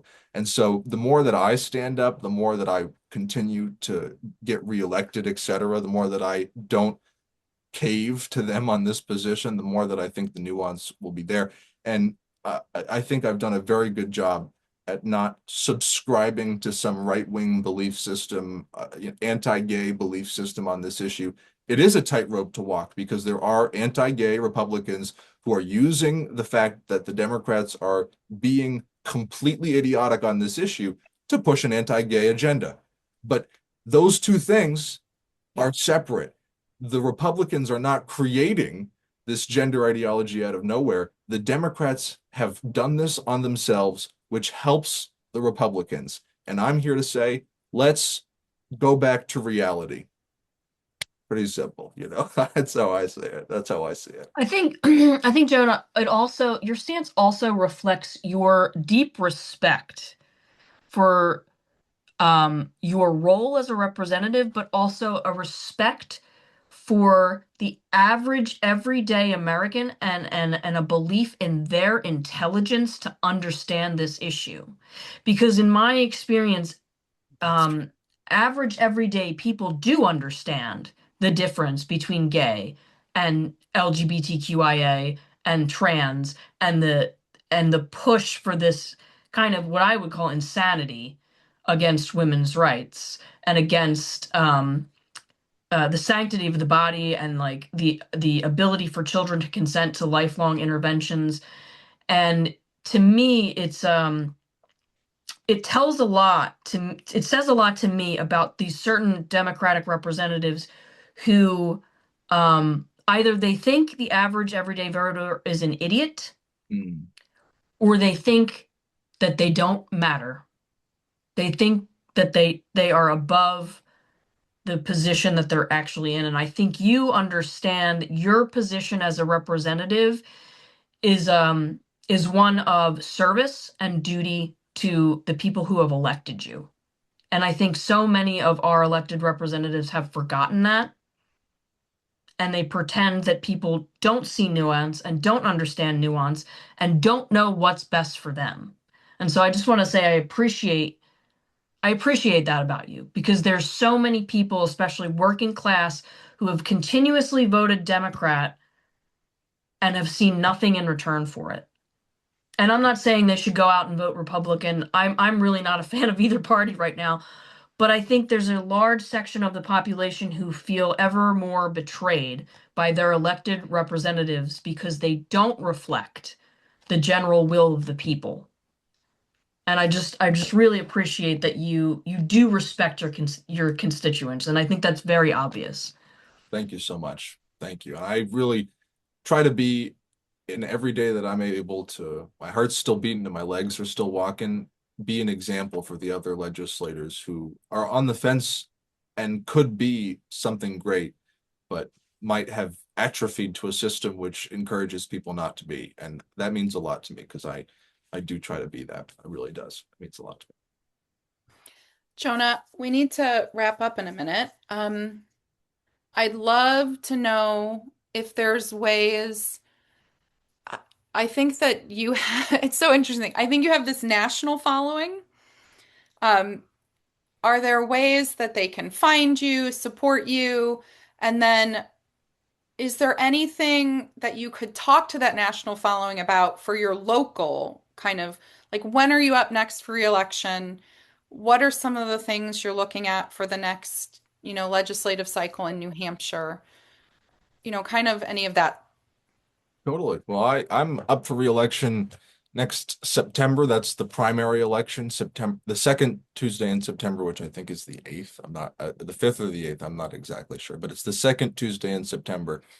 And then we're up again in the November general election. But Peterborough is a place like The Wire, where the primary determines where who's going to be the representative. So that's the election that will really matter for me. We don't know who's going to be running against me yet, if anybody. If there is a competitive election, I certainly will need as much support as I can get from people across the board to come out and say, this is somebody who we believe in being in the state house. I hate to be like, oh, we got a campaign for Jonah, but that is what will need to happen. I'll need to get better at doing that if the election is as competitive as I think it might be. But I've won 2 competitive elections before, so I think I don't want to get overconfident, but I think I'll be good. In terms of how you can support me, keep speaking about this and every issue that you care about. Be a human being of conviction. Be a human being with a creative spirit that is undying in this moment where they are trying to make sure that everyone is this blah, gray, totally without agency individual. You're an individual with agency. You have something to give to the world, no matter if it's music, a song, science, legislating, politics, speaking, whatever it might be. You have something to give. Family, the world, your community, give it. That's supportive to me, because if everybody does that, then we're going to have a world that actually works. Now, in terms of, you can donate to me. You can go to jonahwhaler.com and look at my monthly letters, which come out at the end of each month. And I do a little writing about what I've done in the month prior or what has happened in the month prior. Some months I get a little bit more broad. I stop writing about what I've done, and something happens and I get a little angry and I start writing about the world. But most months it's about what I'm doing in the legislature.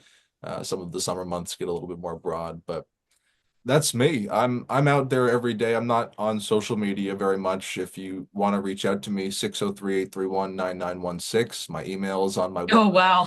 And no, it's okay. Game If this on its ever own. starts going off, I just put it away for a moment and then I come back to it. So it's okay. We're just like, whoa. You're gonna get some phone If calls. if I get some phone calls, that's good. I always answer them, but it might take me a moment to answer them because I do leave the phone on and I have one phone for everything, which I guess will change. Maybe one day I'll get a flip phone for personal calls. But you can reach out to me there. You can email me at jonahwheeler.com or jonahwheeler28@gmail.com. And I'm available. I'm here. It might again take me a moment to get back. I'm doing a lot, but I'm here and I reach out to everyone. I get back to everybody, and I'm looking to build a politics where we actually can all participate, whether it be on the conservative, liberal, socialist, libertarian side. And I'm a naive 22-year-old who's stupid enough to not know better. So I'm moving forward and I'm going to keep doing it. And I do have to say, because I know that there are going to be people who are, looking for every little bit and piece in this little interview to let me just put a little bit of a foundation down. When you guys came to the town hall, you did it because you wanted to come. I did not We did, organize the yeah. chaos of that town hall. You did not organize any of that. We wanted to I be there. showed up to a chaotic town hall that was allowed to be chaotic because of misorganization on the part of the people who Yep. had been at the host of that meeting. Now, they would say to us that we were the cause of that. And I just have to say, they say, you and your friends, you guys are my friends, but we weren't in cohorts, we're not in coordination. And I Yeah. do, just to say, am so honored to be working with you two. I don't care if people think we're conspiracizing. I don't care what they think. You two and the people who you're working with are honest individuals who genuinely believe in what you're doing. And that, with people who have eyes to be able to see, is clear. And anybody that engages in with your work should, I think, find at least some merit in what you're doing, even if they might not agree with every bit of it. And it's, I just have to say, an honor to be able to work with the two of you. And no matter what people say about what happened back in March or, me or you, I mean, I think when people actually engage with us and ignore the rumors and start engaging with us who are pretty public individuals, actually, you can, pretty open book, I think people are actually going to see the truth. So yeah, jonahwheeler.com, 603-831-9916, jonahwheeler28@gmail.com. Reach out anytime. It's a pleasure. Thank you, Really. Jonah. Thank you, Jonah. Thank you, Lauren. Thank you. Thank you so much for joining us this week. Before we go, thank yous to our team, including Corey, Lauren, Leanne, and the entirety of the LGB Courage Coalition, the crew who helps keep this show running. Again, we're going to remind you to mark your calendars. January the 13th, we'll be at the Supreme Court for the girls' sports cases.